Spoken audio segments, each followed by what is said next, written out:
एक बार की बात है, एक लड़का था। उसका नाम सबल था, जो नगर में रहता था। वह अपने जीवन से बहुत निराश था। उनकी निराशा का कारण यह था कि वह अब तक अपने जीवन में कुछ नहीं कर रहा था।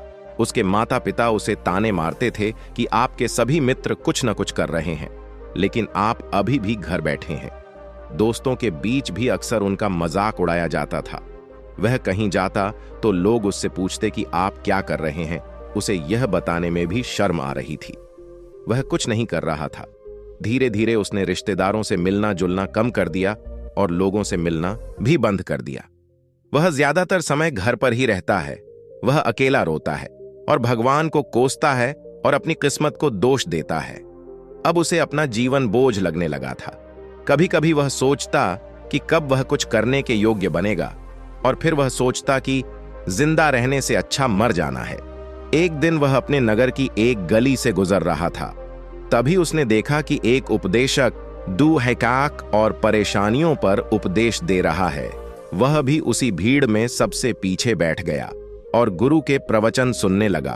उपदेशक कह रहा था, दुख एक शिक्षक की तरह है जो हमें जीवन की सच्चाई दिखाता है और हमें जीने का सही तरीका सिखाता है। आप चाहें तो जिंदगी जीना भी सीख सकते हैं। गुरुजी उपदेश दे रहे थे कि तुम चाहो तो कुछ भी हासिल कर सकते हो, और अगर चाहो तो एक कोने में बैठकर रो सकते हो।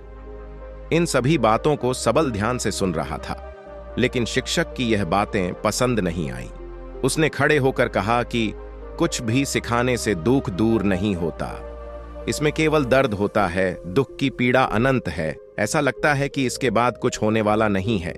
इससे कुछ भी फर्क नहीं पड़ता है। इसके सामने तो मौत भी छोटी लगती है। उपदेशक ने कहा, फिर तुम्हारा दुख क्या है?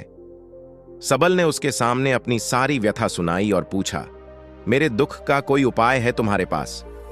यह सुनकर शिक्षक मुस्कुराए और बोले, तुम उस दिन मेरे पास आओ जब आपके जीवन में वास्तविक दर्द हो।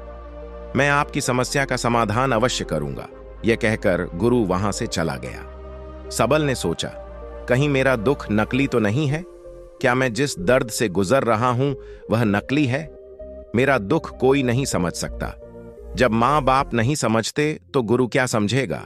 उनके दुखों से व्यथित होकर सबल ने एक फैसला लिया कि अब वह कुछ करेगा। सबल ने एक छोटा व्यवसाय शुरू किया, पर उसे सफलता नहीं मिल रही थी। लेकिन उसके घरवाले पूछते हैं कि क्या वह कुछ कोशिश कर रहा है। वह अपने व्यवसाय में लगा रहा और धीरे धीरे उन्हें सफलता मिलने लगी। फिर उसने गति पकड़ी और केवल 3 साल के अंदर ही वह एक बड़ा बिजनेसमैन बन गया। अब सबल के आसपास ऐसे कई लोग थे जो उसकी परवाह करता था, जो उससे प्यार करता था। अब उनके परिवार के सदस्य भी उसकी तारीफ करते नहीं थक रहे थे। दिन ब दिन उसके मित्रों की संख्या बढ़ती जा रही थी। अब वह अपनी जिंदगी से बहुत खुश था।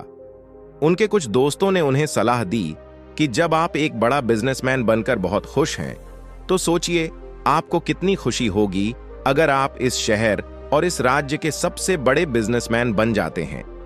कितने लोग आपसे जुड़ना चाहेंगे, आपकी कितनी बड़ी ख्याति होगी, और स्वयं राजा भी आपसे दोस्ती करना चाहेंगे और जरूरत पड़ने पर ही आपसे पैसे उधार लेंगे।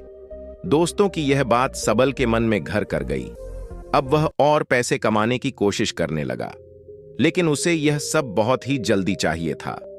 वह समय बर्बाद नहीं करना चाहता था। उनका अधिकांश समय इन चीजों को प्राप्त करने में गलाने लगा, इसलिए वह ऐसे काम करने लगा जो सही नहीं था। उसने बड़ा उधार लेना शुरू कर दिया। उसके दोस्तों से पैसे की मात्रा और अधिक मुनाफा कमाने के लालच में वह अपने माल में मिलावट करने लगा। उसने अन्य व्यापारियों के खिलाफ भी साजिश रची और उन्हें डराया धमकाया। जैसा उसके दोस्त कहते थे वैसा ही करता था। वह इन तरीकों से ज्यादा पैसा कमा रहा था, पर अब उसके जीवन में पहले जैसा चयन न था। उनके मन की शांति गायब हो गई थी और वह रात को सो नहीं पाता था। वह हंगामे में रहता था। वह सब कुछ पाकर भी उन्हें किसी चीज में सुख नहीं मिल रहा था। एक दिन सबल अपनी गाड़ी में कहीं जा रहा था। तभी रास्ते में उन्हें उपदेशक का आश्रम दिखाई दिया। वह रुका और गुरु के पास जाकर बोला, संत, आपने मुझे मेरे पास आने के लिए कहा था। जब मेरे जीवन में सच्चा दुख आता है। अब मैं बहुत दुखी हूं कि मेरी नींद हराम हो गई है।